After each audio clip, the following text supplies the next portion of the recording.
मोहन के घर काफी सालों बाद एक बेटी होती है।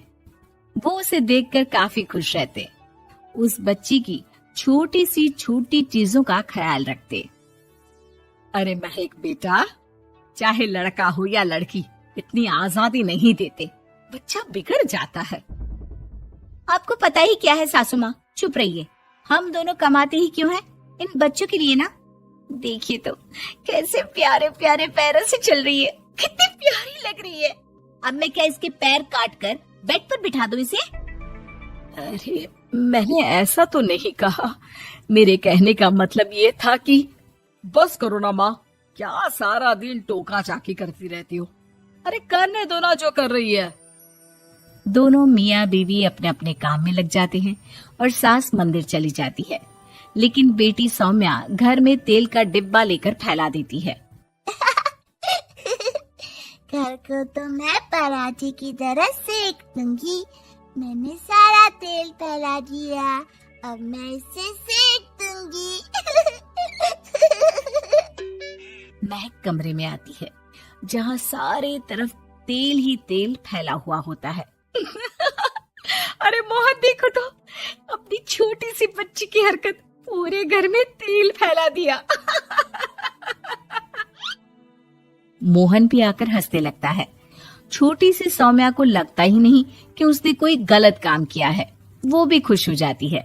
अब तो आए दिन वो कोई ना कोई नया नुकसान करती, कभी टूथपेस्ट गिरा देती तो कभी डिटर्जेंट। हालत ये थी कि घर का राशन किसी किसी महीने तो 2 बार भरना पड़ता। रोज ये कोई ना कोई नुकसान करके खड़ी होती है। अरे तो क्या हो गया माँ जी, बच्ची है, बच्चों वाले काम ही करेगी ना। आप बिना पता नहीं क्यों उसी के पीछे पड़ी होती हैं। धीरे धीरे सौम्या बड़ी होती है। एक दिन, माँ देखो दरवाजा खोलो, वो ऑनलाइन मैंने जीन्स मंगवाई थी, वो आई होगी।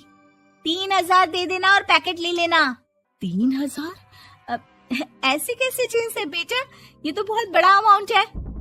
माँ फालतू बात थोड़ा कम ही किया करो और जल्दी जाओ, वरना समझ लो खाना नहीं खाऊंगी मैं आज सारा दिन। सास वहीं खड़ी सब देख रही थी, लेकिन अब तो उन्होंने भी बोलना छोड़ दिया था। अब तो आए दिन सौम्या के खर्चे बढ़ते ही जा रहे थे, कभी महंगी ड्रेस तो कभी दोस्तों के साथ पार्टी। पैसे दे दो तो ठीक, ना दो तो घर में कलेश।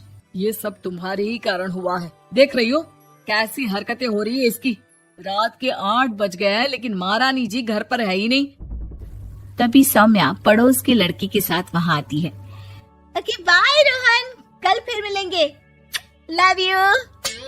ये क्या हरकत है सौम्या, आज तो तुमने हद ही पार कर दी।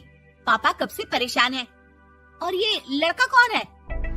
तभी पास खड़ी सास बोलती है, देखो महक, आज तक मैंने कहा नहीं था, लेकिन मैं आज कहूंगी, क्योंकि ये मेरे घर का मामला है।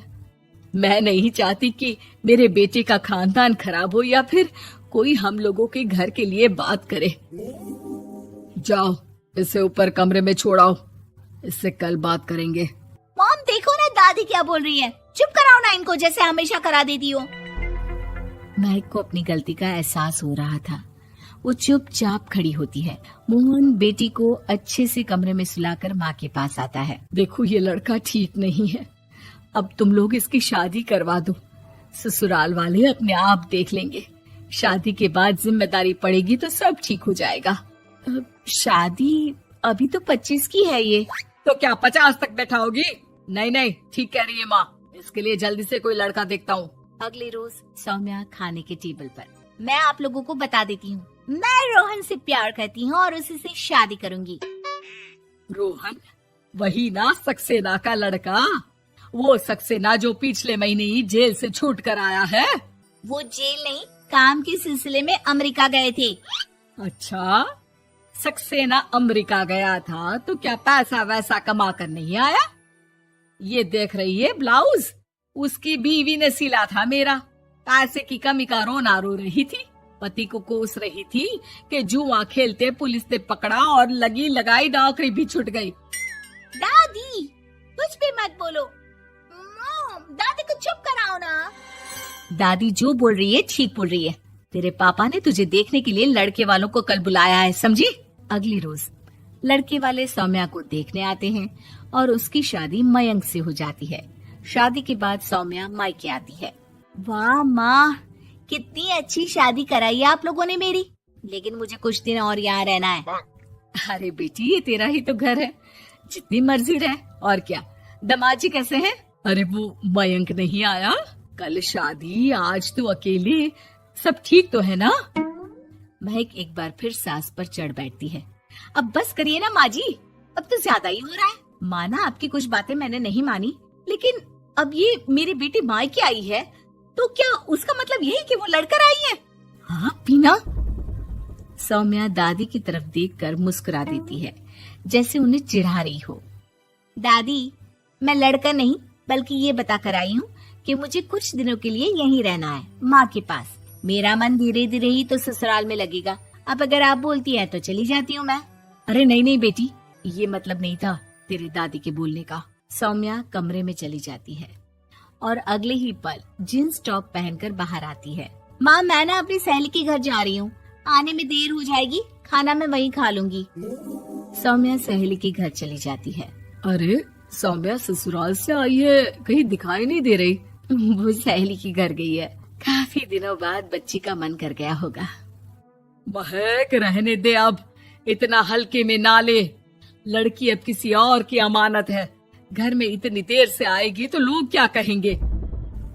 और होता भी ऐसा ही है। दरवाजे में पुलिस आती है जिसके साथ सौम्या होती है। ये आपकी बेटी है? जी लेकिन क्या हो गया? पापा, मैं और रीना घूम रहे थे तो रोहन वहाँ आ गया। उसने मेरे गहने खींचने की कोशिश की, जब मैंने नहीं दिया तो मुझे धक्का मारकर मेरे गहने ले लिए। पापा, मुझे माफ कर दो, मुझे ना मयंक के पास जाना है, आप उसे फोन कर दो, वो मुझे ले जाएगा। दादी आप ठीक कहती थी, वो अच्छा लड़का नहीं है। कोई बात नहीं बेटा, मयंक का फोन आया था, उसे तेरी याद आ रही थी, लेकिन वो तुझे भी अपनी जिंदगी जीने से नहीं रोकना चाहता था। मैं उसे बोल दूंगी कि वो कल तुझे लेने आ जाए।